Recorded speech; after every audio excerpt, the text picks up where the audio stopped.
Sustain អ្នកទាំងអស់គ្នាថ្ងៃនេះយើងជួបគ្នាម្ដងទៀតនៅក្នុង Rean Blender អញ្ចឹងយើងបើក Blender មកទៅ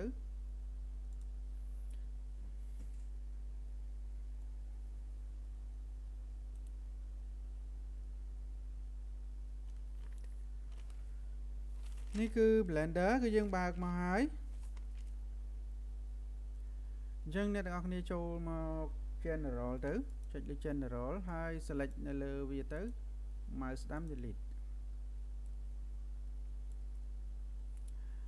អញ្ចឹងក្នុងមេរៀននេះខ្ញុំចង់បង្ហាញអ្នកទាំងអស់គ្នាអំពីការធ្វើក្រណាត់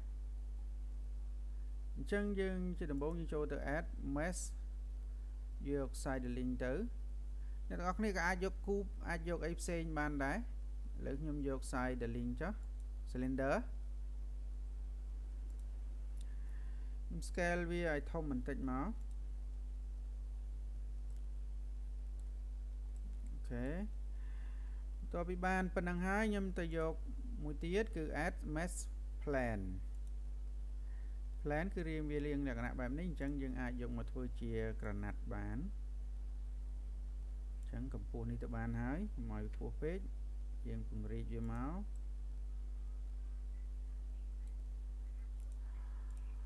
អូខេនៅពេលដែលយើងបានប៉ុណ្ណឹងអញ្ចឹងអ្នកទាំងអស់គ្នាចូលមកនេះ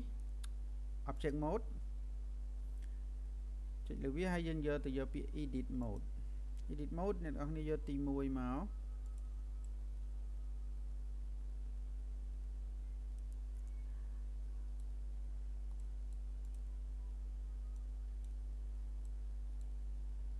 ខ្ញុំអូខេប៉ុណ្ណឹងហើយអញ្ចឹងអ្នកទាំងអស់គ្នាចុច A មកចុច A ដើម្បី select ទាំងអស់ហើយអ្នកទាំងអស់គ្នា mouse ស្ដាំយកពាក្យ subdivide អូខេហើយអ្នកទាំងអស់គ្នាចូលមកកន្លែងនេះ number cut នេះអ្នកទាំងអស់គ្នាដាក់60ទៅ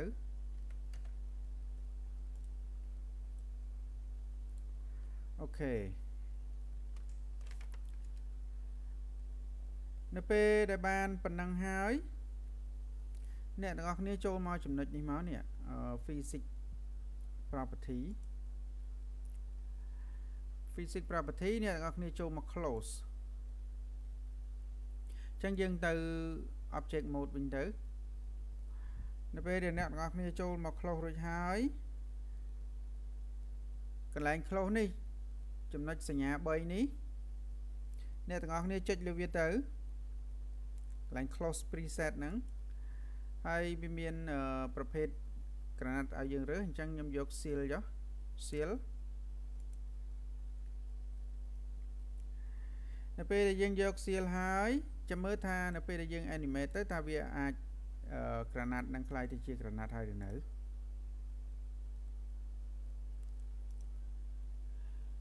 វាមានតម្រង់ទុនដូចជាក្រណាត់ហើយប៉ុន្តែវានៅពេលដែលយើងវាធ្លាក់មកគឺយើងចង់ឲ្យវាទៅនៅលើ side link cylinder នេះអញ្ចឹងយើងត្រូវធ្វើមកទៀតអញ្ចឹងអ្នកទាំងអស់គ្នាមក select នៅលើ cylinder ហើយអ្នកទាំងអស់គ្នាចូលមកចំណុចនេះ physics property ហើយអ្នកទាំងអស់គ្នាចូល collision ចូលមក collision ហើយយើងសាកម្ដងទៀតទៅមើល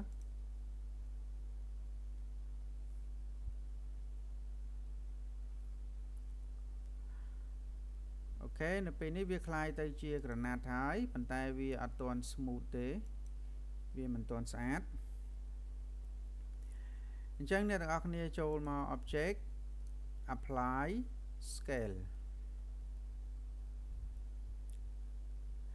បន្ទាប់ពីបានប៉ុណ្ណឹងហើយអ្នកទាំងអស់គ្នាចូលមកសញ្ញាកូនសោនេះ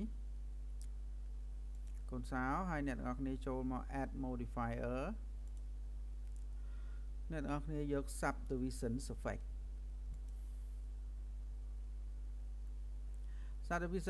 អ្នកទាំងអស់គ្នាអាចដាក់2ឬក៏3ទៅអញ្ចឹងយើងសាកម្ដងទៀតកុំព្យូទ័រខ្ញុំរៀង slow បន្តិច ចឹងនេះកណាត់គឺយើងបានហើយវារៀងស្អាតហើយទន់ល្មើយហើយពេលដែលយើងបានប៉ុណ្ណឹងហើយ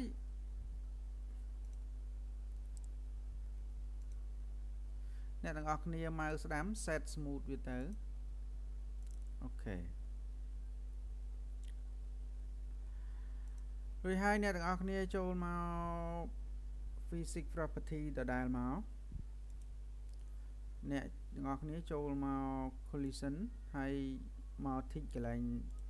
self collision ទៅបន្ទាប់មកទៀត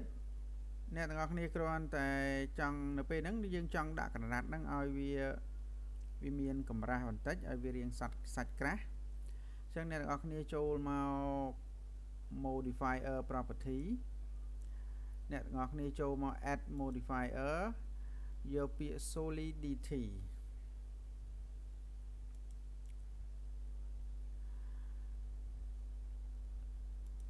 solidity ហើយអ្នកទាំងអស់គ្នាកន្លែង thickness នេះអ្នកទាំងអស់គ្នាដំឡើងវាទៅដំឡើងវា2ឬក៏3ទៅនេះគឺហើយយើងបានប៉ុណ្ណឹងអញ្ចឹងយើងសាក play វាទៅ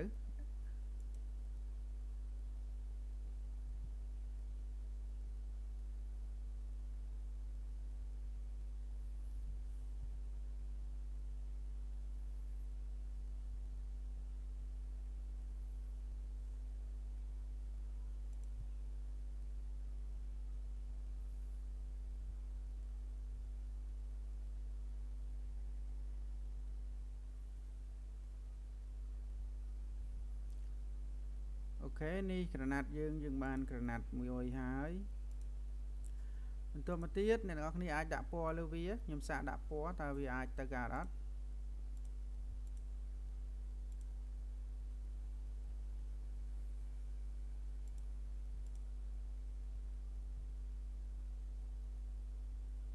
ខ្ញុំដាក់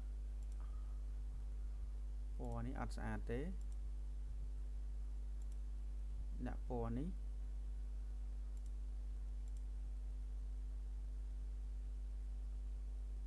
អូខេយកពណ៌នេះចុះ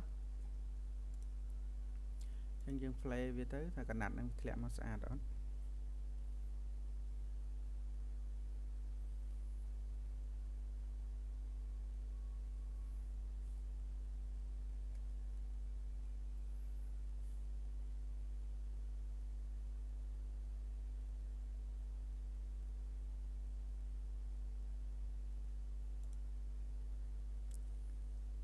អូខេនេះយើងបានហើយយើងបានក្រណាត់មួយហើយ